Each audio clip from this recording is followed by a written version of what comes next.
Halo, Assalamualaikum warahmatullahi wabarakatuh. Sahabat perawat seluruh Indonesia, dimanapun kalian berada. Jumpa bersama saya, Narus Agung Prasetyo, dari CP Sahabat Cerdas Indonesia, dan dari Medina One Care Center. Oke, kali ini kita akan sharing bersama terkait dengan cara membuka praktek mandiri keperawatan. Teman-teman sekalian pasti menunggu momen yang luar biasa ini ya.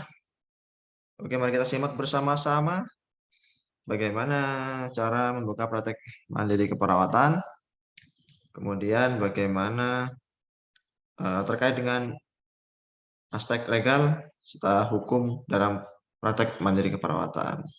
Tentunya di dalam seminar ini nanti kita akan kupas bersama terkait dengan tips dan trik step by step membuka praktek mandiri keperawatan dari nol. Oke, let's simak baik-baik teman-teman sahabat perawat seluruh Indonesia. Oke, perkenalkan dulu biodata saya ya. Nama saya adalah Agung Prasetyo dari PPNI Provinsi Lampung ya. Ya, saya adalah perawat luka di Provinsi Lampung. Saya merupakan anggota Inwokna Provinsi Lampung. Pelatihan sudah saya lakukan, perawatan luka, CPUCN dari DPW Inwokna Lampung. Kemudian ada Training of Trainer TOT, Certified Training Nurse dari DPP Pusat Inwokna PPNI Pusat ya. Kemudian saya adalah owner dari Medina One Care Center. Ya mungkin sekilas profil dari saya. Oke, kita langsung masuk kepada inti materi ya, teman-teman sekalian. Terkait dengan praktek mandiri keperawatan. Tentunya sudah tidak asing lagi di telinga teman-teman sekalian. Berdasarkan Undang-Undang Nomor 38 2014, alhamdulillah undang-undang kita sudah final di ACC oleh DPR RI ya, terkait dengan regulasi legal praktek mandiri keperawatan, yaitu di Undang-Undang Nomor 38 tahun 2014 tentang praktek mandiri keperawatan. Sesuai dengan namanya praktek keperawatan, ya praktek yang dijalankan oleh perawat. Ya, perawat di sini dalam artinya adalah perawat yang profesional yang telah terregistrasi, artinya legal ya. Dasar hukumnya kalau kita praktek mandiri perawat sebenarnya sudah diberikan sejak lama oleh Kementerian Kesehatan maupun peraturan daerah. Akan tetapi sesuai dengan regulasinya dan aspek legalnya, kita baru diberikan izin legalnya di Permenkes 2019 dan Undang-Undang Perawatan 38 2014. Dulu tahun 2000 kita sebenarnya sudah diberikan peraturan oleh Kemenkes ya. Kemudian 2021 juga, 2010, 2013, dan alhamdulillah yang terakhir final adalah 2014 di Undang-Undang Keperawatan yang telah dilegalkan oleh tim Panitia Kerja Komisi 9 DPR RI. Kemudian di Permenkes 2019 ini, tahun nomor 26, ini memperkuat dari Undang-Undang Keperawatan 38 2014 terkait praktek mandiri keperawatan. Kemudian di tempat praktek saya, yaitu di Provinsi Lampung, alhamdulillah diperkuat dengan adanya peraturan daerah, yaitu nomor 4 tahun 2011 terkait praktek mandiri keperawatan. Nah, pelaksanaannya yaitu Permenkes nomor 2015 nomor 26 ya,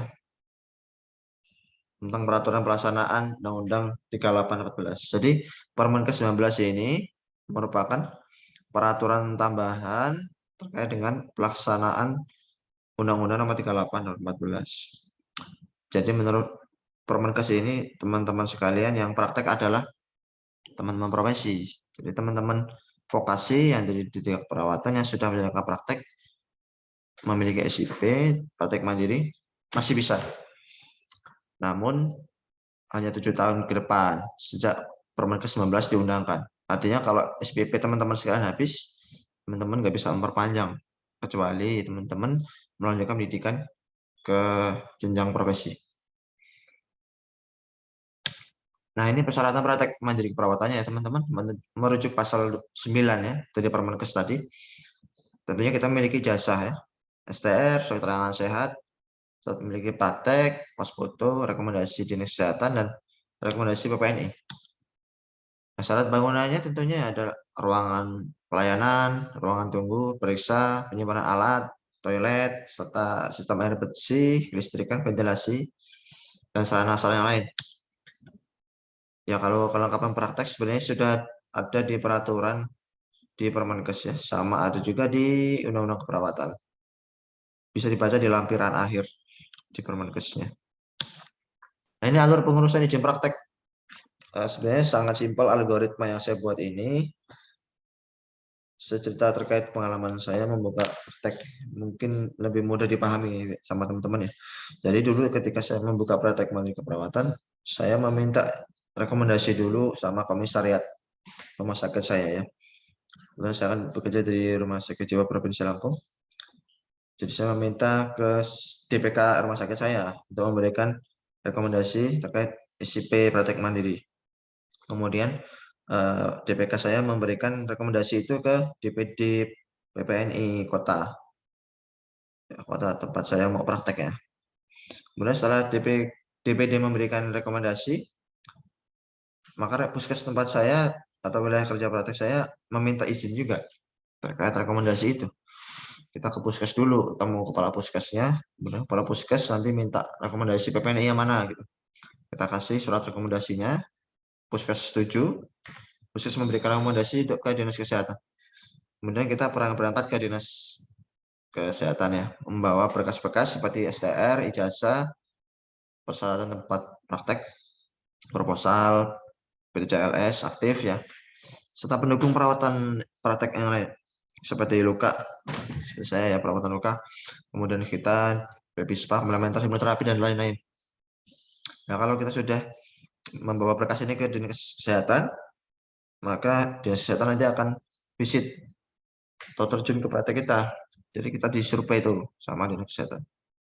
Jika mereka sudah survei dan sudah ACC, maka mereka akan memberikan rekomendasi atau izin praktek.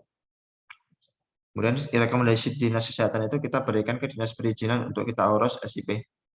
Nah, SIP ini yang diterbitkan oleh dinas perizinan. Kalau SIP sudah terbit, maka kita bisa membuka pelang dan memasukkan SIP kita. Nah, ini contoh rekomendasinya, teman-teman ya. Ya, ini rekomendasi dari PPNI, ini rekomendasi praktek dari Dinkes. Nah, ini pelang praktek mandirinya ya, teman-teman sekalian. Jadi 90 cm ini adalah lebar, tingginya 60 cm.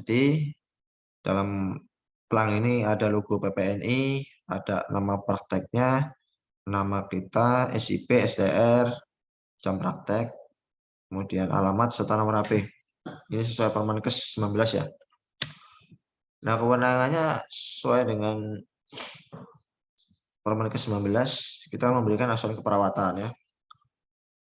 Memberikan asuhan keperawatan. Kalau luka ya asuhan keperawatan luka. Ya, bisa kolaborasi juga kok dengan dokter. Kita bisa memberikan obat juga, namun dalam batas bebas dan bebas terbatas. Nanti kita bisa kolaborasi dengan dokter juga.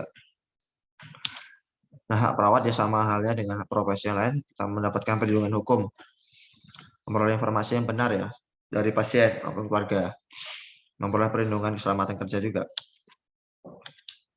Sebenarnya itu saja sih, simpel untuk praktek mandiri keperawatan ya, teman-teman sekalian. Yang penting adalah teman-teman yang dari sekarang, kalau tips dari saya sih sebelum teman-teman buka praktek itu, siapkan dulu gedungnya. Gedungnya siapin dari sekarang. Itu bisa kok dari bagian rumah kita. Misalnya teman-teman punya rumah, terus samping ada garasi yang nganggur gitu, ukuran 6 meter atau 4 meter. Teman-teman bisa memanfaatkannya tempat praktek. Kan di Permenkes dijelaskan, jadi tempat praktek itu nggak cuma gedung yang sendiri, cuma bisa bagian dari rumah. Gitu. Jadi nanti teman-teman manfaatkan. Kalau sudah punya tempat praktek, mulai dari sekarang nyicil sedikit-sedikit beli alat kayak minor set. Kemudian kalau punya rezeki lagi beli apa namanya etalase, kemudian peralatan-peralatan yang lainnya lah yang mendukung praktek. Nah kalau sudah terkumpul semua, nanti insya Allah udah lengkap ya. Ini tinggal ngurus izin, jadi nggak kerasa berat untuk modalnya ya. Jadi nyicil dari sekarang. Kalau sudah punya tempat praktek, punya sarana prasarana lengkap, sudah kita ajukan melalui PPNI, Dinkes dan surat apa namanya dinas perizinan untuk mendapatkan SIP. Oke teman-teman, mungkin itu saja sharing dari saya terkait praktek mandiri keperawatan. Semoga bermanfaat teman-teman sekalian. Saya harap teman-teman sekalian bisa membuka praktek mandiri perawatan juga ya teman-teman. Salam sukses, sahabat perawat seluruh Indonesia. Dari saya yang dari Lampung. Assalamualaikum warahmatullahi wabarakatuh.